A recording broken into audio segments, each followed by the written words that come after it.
heart. She's on my mind the first thing. I wake up in the morning, the first thing, thought that's in my mind is her, Shanquella. She was a beautiful person on the outside, and she was a very beautiful person in the inside. She just had a beautiful spirit. Shanquella's life and legacy now shaped by her final moments. A brutal beating shared on social media, a vicious death while on vacation with friends. There is literally no doubt that the mother of Shanquella Robinson is desperately looking for answers after her daughter tragically passed away while on vacation in Mexico. And as per Robinson's mother, the FBI is allegedly hiding information from the mother of a U.S. tourist who mysteriously passed dead at a resort in Mexico, even though the family is impatiently expecting the delivery of justice. Take a look. Warrants are for. Then the article goes on to say Jackson was arrested by Interpol agents. So what is Interpol? According to the U.S. Justice Department, more than a month after her daughter passed away at San Jose del Cabo's exclusive Fundadores Beach Club, Salamander Robinson, Shanquella Robinson's mother, asserted that the FBI was withholding all information from the media on December 29th. On the other hand, Mexican authorities issued a warrant for a suspect last week about the 25-year-old girl's death, which was determined to be the result of a direct assault. However, neither the suspect's identity nor the existence of any arrests has been made public.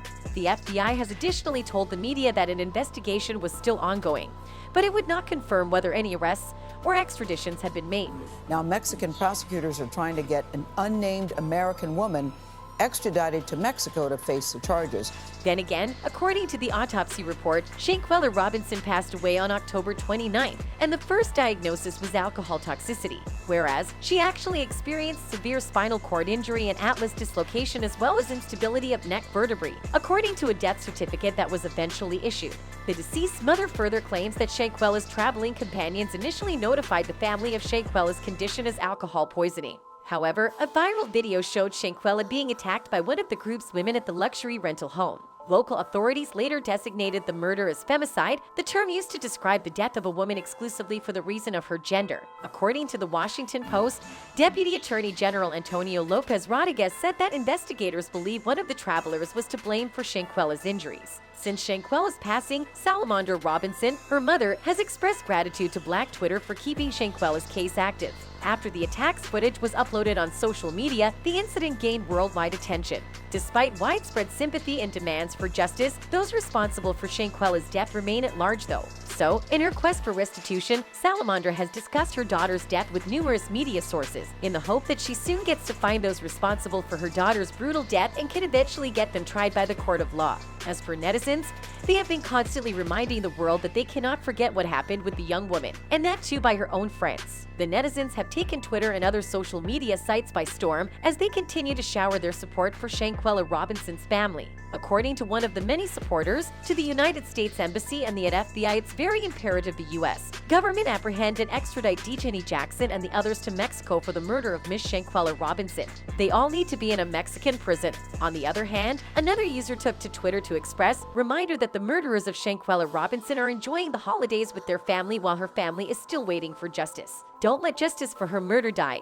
Keep talking and demanding all 6 friends be held accountable. While another one stated, I was hoping that at least DJ would be in custody somewhere by now. My consolation is that while we wonder what's going on, so do they. They're terrified and time is ticking. Hashtag justice for Shanquella Robinson is coming. Authorities just have to make it stick. That being said, according to information from a police investigation, Shanquella Robinson was conscious when medical assistants initially arrived at the holiday property in Cabo, Mexico, where she had been living with a group of friends in October. The information also contradicts information previously reported on the death certificate of 25-year-old Robinson, which said that she passed away within 15 minutes of being hurt. Instead, a police report extract reveals that Robinson and others were with a doctor from a nearby hospital for about 3 hours before she was declared dead. Excerpts from a police report that had not yet been made available to the public were obtained by various media outlets earlier this week. Notably, Robinson's family members have claimed that her body had visible indications of physical trauma before she was buried, yet the police material published by and released by Metrópoli MX makes no mention of these claims. Officials in Mexico further conducted an autopsy and discovered that the woman's death was due to severe injuries to her neck and back. Whereas, according to the police report, she also experienced cardiac arrest. Now, the FBI and Mexican police officials have started looking into how she passed away since her death. Due to the competing theories and lack of definitive evidence, her story has gone viral and sparked a worldwide uproar among the innumerable people who have been closely monitoring Robinson's death. On Twitter, Facebook, and TikTok, the hashtag Justice for Shanquella has been in the spotlight as well. After learning that Robinson's cause of death was severe spinal cord injury and atlas luxation, a Mexican autopsy report led Robinson's family to doubt the allegations made by her friends that she died from alcohol intoxication. Not to forget, according to the material in the police report, medical assistance was called to Villa Linda 32, a Cabo Villas managed establishment in San Jose del Cabo, at 2:13 p.m. on October 29. Excerpts from the report state that Dr. Carolina Beatriz Ornelas Gutierrez from the nearby American Medical Center arrived to treat Robinson about an hour later. In tourist destinations in Mexico, house calls for normal non-emergency medical services are frequent, so there's that. It's not obvious from the police report extract who requested medical assistance though, but Blender Donovan of Greensboro is named as the reporting party. For those of you who are unaware, Donovan is one of 6 people who are traveling with Robinson and has been named by family, friends, and media sources. And since her phone number was disconnected from the police report extract, Donovan could not be reached for comment. Additionally, a portion of the police report is written in Spanish, where Dr. Gutierrez claims she was informed that Robinson had drunk a lot of alcohol and that the medical call was for Robinson to be administered an IV, according to an official staff translation of the document. According to the police report, Gutierrez discovered a girl, who was identified in the report as Robinson, with stable vital signs but who appeared to be intoxicated and dehydrated. And let's not forget Robinson's friends demanded that she be treated in the villa even though the doctor said she needed to be taken to a hospital. Extracted from the report, Dr. Gutierrez attempted an IV but was unsuccessful. But what drug was in the IV is unknown. According to information from the police, the doctor had been at the scene for about an hour when Robinson started suffering a seizure. Moreover, the same report states that the seizure's convulsions lasted less than a minute.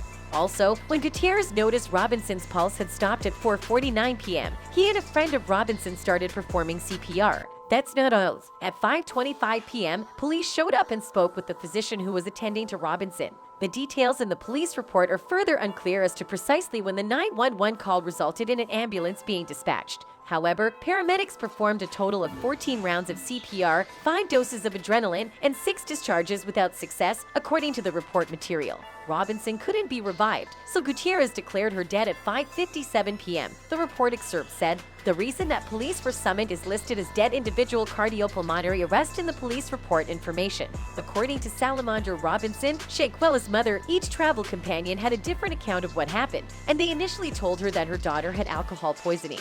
While the video shows a naked woman being repeatedly pounded in the face by another woman until she drops to the ground while barely speaking. "Shanquella, can you at least fight back?" is said by someone who cannot be seen in the footage. According to the FBI, they have seen the footage as well. Whereas, in a statement posted to GoFundMe, Robinson's sister Quilla Long said that the family will keep looking into what happened and that they are raising money for legal costs. Not to mention, on November 19th, hundreds of neighbors came to Robinson's burial and her supporters wore pink. A horse-drawn carriage transported her casket, which was covered in pictures of her, into the Macedonia Baptist Church. Before she was placed to rest, her family members signed the coffin. That's all for today. Don't forget to like and subscribe. Goodbye.